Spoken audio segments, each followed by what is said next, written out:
Digital ব্যাংকিংয়ে কারসাজি ঠেকাতে নীতিমালায় বড় ধরনের পরিবর্তন এনেছে কেন্দ্রীয় ব্যাংক। ডিজিটাল ব্যাংক করতে পরিশোধিত মূলধন আগের ১২৫ কোটি টাকা থেকে বাড়িয়ে ৩০০ কোটি টাকা করা হয়েছে, যার মূলে গ্রাহকদের নিরাপত্তা নিশ্চিতের পাশাপাশি ডিজিটাল লেনদেনে আগ্রহী করা। তবে বাংলাদেশ ব্যাংকের ঘোষণা অনুযায়ী ২০২৭ সালের মধ্যে মোট লেনদেনের ৭৫% ডিজিটাল লেনদেনে হওয়ার কথা থাকলেও এখনও ৯০% মানুষ নগদ লেনদেনে বিশ্বাসী।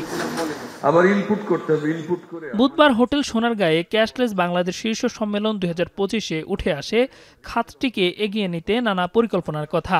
আগামীর বাংলাদেশ ক্যাশলেস বাংলাদেশ বলেও মন্তব্য করেন বক্তারা। Payments, digital financial services, fintech become more critical for Bangladesh going forward. Cashless ব্যবস্থায় যে কোনো লেনদেন নগদ টাকার বদলে ডিজিটাল পদ্ধতি ব্যবহার হয়। মোবাইল অ্যাপ, ব্যাংক কার্ড বা কিউআর কোডের মাধ্যমে টাকা পাঠানো ও গ্রহণ করা যায়। এতে সময় ও ঝামেলা কমে, বাড়ে নিরাপত্তা। অন্যদিকে টাকা ছাপানো, পরিবহন ও বন্টনে বছরে মোটা অঙ্কের খরচ বাঁচে। দেশ জুড়ে ছড়িয়ে পড়া ইন্টারনেট ও প্রযুক্তির উৎকর্ষে ক্যাশলেস ব্যবস্থা সময় উপযোগী বলছেন বক্তারা। সেই সাথে ক্যাশলেস অর্থনীতি যেন আইহীন অর্থনীতিতে পরিণত না হয়, সেদিকে লক্ষ্য রাখার আহ্বান জানান তারা। মোবাইল ফাইন্যান্সিয়াল সার্ভিসেস, এমএফএস, বিকাশ নগদ, রকেট ইত্যাদি তো আছে। সেই ভোক্তাদের কেমন করে ব্যবহার সেবা গ্রহণকারীদের কিভাবে অন্তর্ভুক্ত হবেন, এই আলোচনাটা বড়ভাবে এখনো আসেনি, কিন্তু এইটা প্রয়োজন করবে। মোবাইল ব্যাংকিংয়ের পাশাপাশি ইন্টারনেট ব্যাংকিং, এজেন্ট ব্যাংকিং ও ডিজিটাল ওয়ালেট ক্যাশলেস লেনদেনে অবদান রাখলেও সামগ্রিক অগ্রগতি ধীর বলছেন খাত সংশ্লিষ্টরা। ট্রানজাকশন বা পেমেন্ট যদি তার জন্য ফ্রিকশনলেস না হয় তাহলে ওর প্রোগ্রেস হবে না। ওই কারণে আমাদের অ্যাকচুয়ালি ফিনটেকে আসা। অনবোর্ডিং এ স্যার এখনো বিশাল সমস্যা। 18 কোটি লোক এখনো, যেখানে 2,96,000 কোটি টাকা ম্যাট্রেস মানি।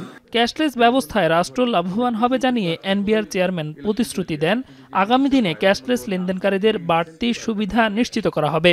যে যাদের ম্যাটেরিয়াল ছাড়া অন্যান্য যে সকল খরচ আছে তার 50%-এর বেশি যদি ক্যাশ ট্রানজাকশন হয়, তাকে আমরা তাহলে এক্সট্রা একটা অ্যামাউন্ট যোগ করে ট্যাক্স করে দিব। বাংলাদেশ ব্যাংকের গভর্নর জানান, ডিজিটালাইজেশন বাড়লেও প্রতি বছর 10% হারে নগদ টাকার চাহিদা বাড়ছে। তাই ক্যাশলেস ব্যবস্থা এগিয়ে নিতে বিভিন্ন স্তরে ডিজিটাল পেমেন্ট বাড়ানোর পরামর্শ তার। এছাড়াও ট্রেড লাইসেন্সধারী প্রতিটি প্রতিষ্ঠানের জন্য কিউআর কোড ব্যবহার বাধ্যতামূলক করার পরামর্শ দেন আহসান এস মনসুর। ফ্রন্ট এন্ডে যদি আমার ক্যাশ লাগে, ক্যাশ ইন,